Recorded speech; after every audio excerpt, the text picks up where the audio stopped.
Good afternoon, everyone. Thanks, Armin, for the good setup. Because in case I say something stupid, actually, it might be very creative.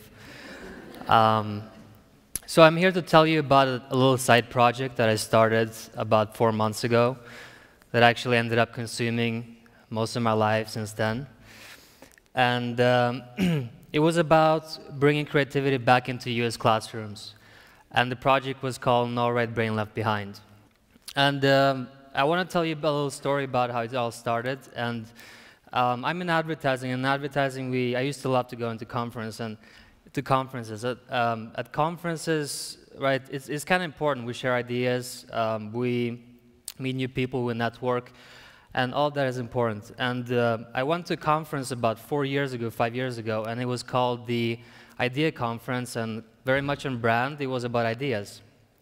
And it was about big ideas, small ideas, how to make ideas happen, and about creativity overall, and an impressive lineup of speakers. You had brilliant and creative minds, some of the best minds in the US in the respective fields, right?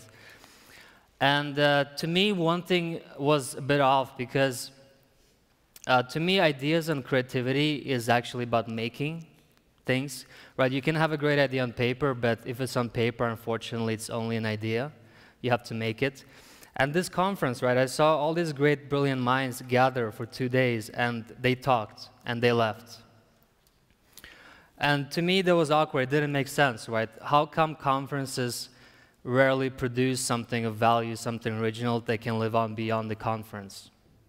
Was my question. Another thing in advertising is what we do is we work on pro bono projects, and we spend thousands of hours probably as an industry each year on working on good issues for clients, and that's great, it's important to me. It tells that the creative industries actually care about contributing, that there is, you can contribute to issues, that there are more important things than the client ROI and making the logo bigger.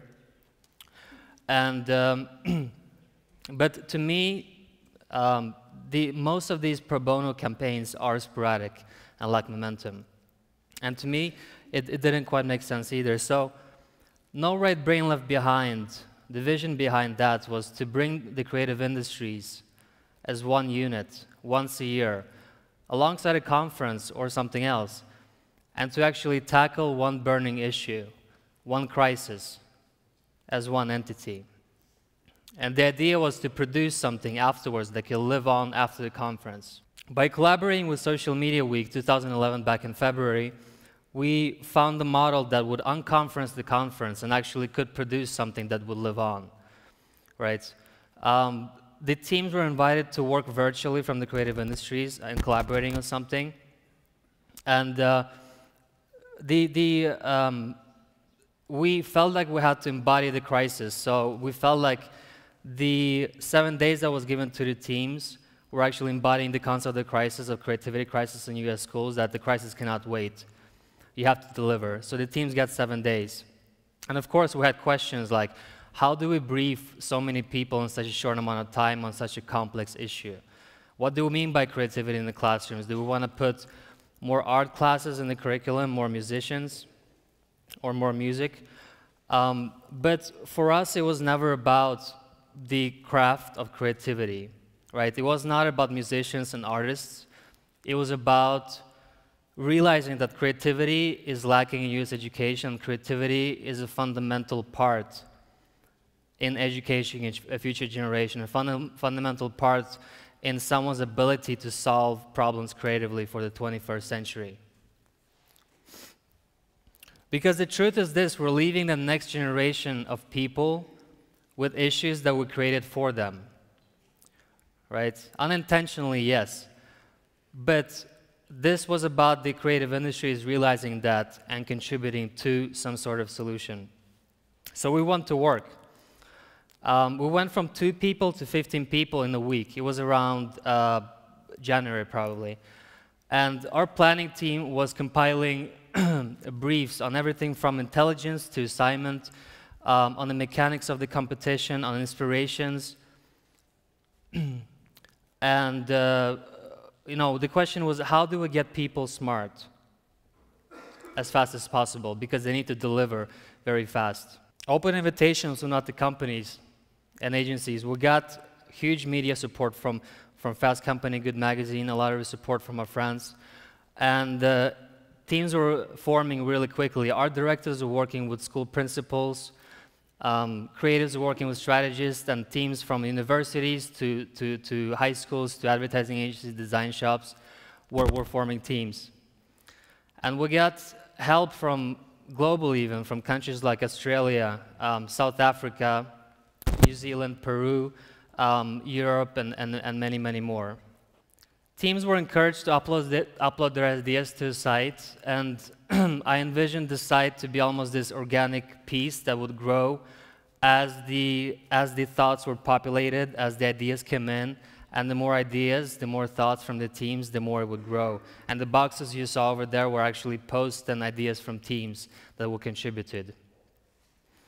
We got together a quite fantastic judging panel. We couldn't ask for better names. People like Sir Ken Robinson, Lee Clow, Yves Bihar, Dan Pink, and many, many more contributed with their time and their thoughts and their comments on picking the three winning ideas.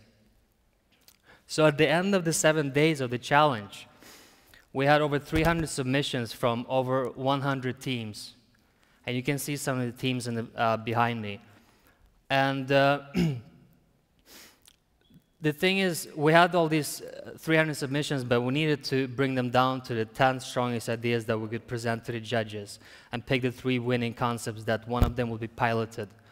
So we had over 30 curators working for 4 days on looking through all the ideas and picking the 10 strongest ones. And there was one people's choice that was decided by people's voting. And today we have 3 of those winning ideas. The judging round closed actually a few days ago. And we're talking to partners and educators and school partners to see how we can actually look at one of these ideas and pilot them. Because the thing is, they're nice, but they're raw. They're good ideas, but they need iteration. They need development. And they also need new measurement. We cannot implement something new and measure it by the old archaic system that is measured in education today. We're also working on a global effort for next year, where we're looking at how can we take this collaboration and make it into a global concept. Imagine the creative industries of Africa, Asia, Europe, and the Americas working as one unit, tackling one crisis. It's a pretty interesting thought, don't you think? And we're working with Pratt Institute of Design in New York, on them collaborating with us and actually including the project as a case study for the MBA Design Management program, where we're going to try to see how that will affect their future for design thinking and how they can help us roll this out globally next year. So how does all this that I just said tie back into the elusive question of where creativity comes from and what creativity is? And I think this quote by Jobs sums it up pretty well.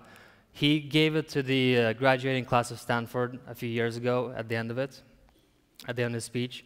And stay hungry, stay foolish, right? That pretty much sums up, I think, an inspirational thought of the creative process. But to me, I like to take it even further, shorten it even further in context to our project and say that, right, when it comes to ideas, when it comes to making ideas, which I think is one of the most important parts of the creative process, stay foolish is what I like to leave you with. Because when Frank and I started this project 4 months ago, we were foolish about how we went about it.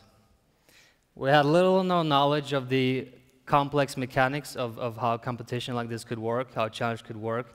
We had little knowledge of the educational and creativity crisis. We knew something was missing, that we knew the part that was missing. And we underestimated the resources it would take, the time we needed, and much more.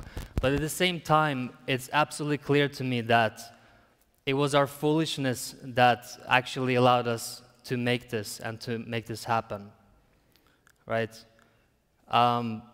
it's that's the part that creates the magic of not knowing but still doing anyways. Just like Victoria, she learned ballet from a book, right? Not knowing but doing anyways.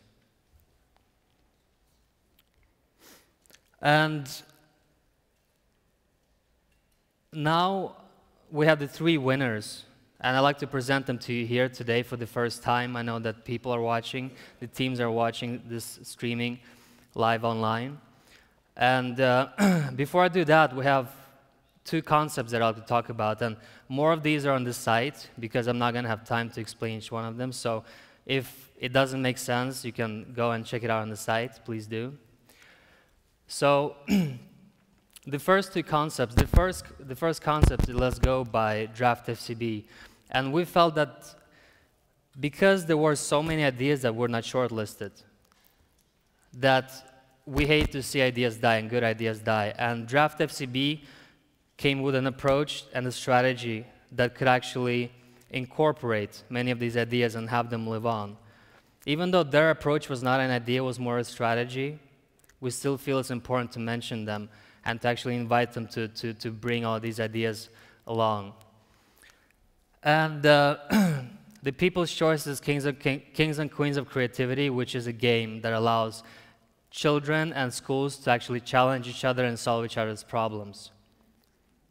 So to the second runner-up now, it's Gold Star 2.0 from Team 1 in El Segundo, an advertising agency. And you can see some of the judges' comments there. And without going too much into the idea, it's recognizing that proper incentives and proper motivation is key. And it's about giving students incentives and challenges in an interesting way to explore creativity outside and inside the classroom. The second runner-up is Creative Corps from Red Scout in San Francisco. And this is a really interesting idea because we believe that change happens on a grassroots level, right? It needs to start with the people, the teachers, the students. And the idea builds on that you create microeconomies in schools that allow children to create things and then later to actually bargain and change and sell them to get tokens and therefore get incentives to actually have it go around. So setting up microeconomy shops within schools that reward creativity and in an interesting way foster innovation and entrepreneurship at an early age. And the winning idea, which is next, got the most nods and comments from the judges. And it's recognizing that, unfortunately, the creativity crisis and the education crisis is still a relatively unknown fact in the US, right? And that, unfortunately, documentaries have become less effective when causing momentum and change. So congratulations to Energy, BBDO, and Proximity in Chicago for the winning idea and the right brain revolution.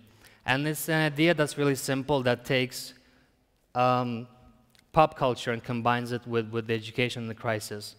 And like I said, all these ideas will need to be refined and molded, but